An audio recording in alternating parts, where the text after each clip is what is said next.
ये 2013 में चुनाव हुई थी। इसके बाद हर एक 5 साल पर होता है, लेकिन हो नहीं पाया।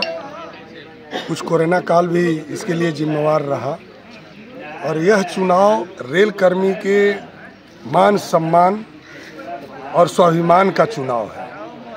जिस परिस्थिति में रेल कर्मचारी दबाव में काम कर रहे हैं, ओल्ड पेंशन स्कीम सबसे बड़ा डिमांड है रेल कर्मचारियों का, जो सरकार नज़रअंदाज कर रही है।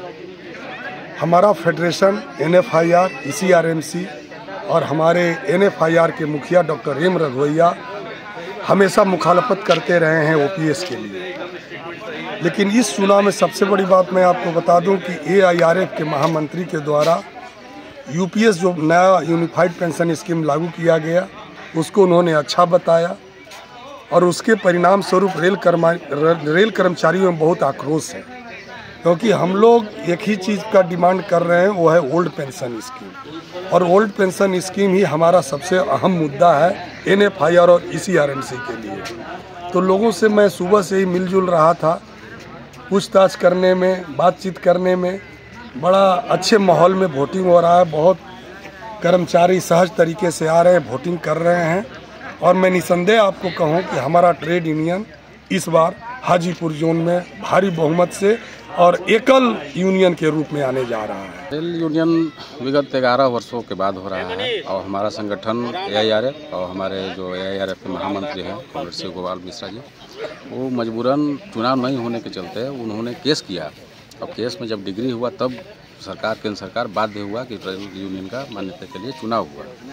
और जहाँ तक बात रहा कर्मचारियों का झुकाव AIRF का विंग हमारे ECR में ECRKU के प्रति कर्मचारियों का झुकाव है, क्योंकि हम लोग हमेशा हैं सुख में, दुख में, मजबूरी में लोगों के साथ हमेशा रहे, चाहे जिस भी परिस्थिति हो, बाढ़ हो, कुछ भी, किसी भी कंडीशन में, चाहे सीट का एब्सेंट का, प्रेजेंट का कराने का, चाहे तरह तरह का कॉलोनी का मरम्मत कराने का कार्य हो। सिर्फ आप लोग भी, अब तमाम कर्मचारी भी देखें कि सिर्फ और सिर्फ ECRKU के ही लोग, जो कार्यकर्ता और संगठन के कर्मचारी लगे हुए रहे। बाकी लोग तो सिर्फ अभी चुनाव का घोषणा हुआ उस समय पनपे और जिंदा हुए। तो कर्मचारियों का कहना है कि भाई जो मेरे साथ हमेशा रहा 24 घंटा, हमेशा टेलीफोनिक, व्यक्तिगत और सार्वजनिक, उसके साथ हम हैं। और हमारे तमाम देखिएगा अभी झुकाव संगठन के प्रति है और झंडा छाप बुलंद रहेगा। और तमाम मीडिया बंधु भी हमारे देखे हैं कि हमेशा ECRKU के लोग हमेशा उपस्थित रहे, इसलिए झंडा छाप जीतेगा और मान्यता में रहेगा। ठीक।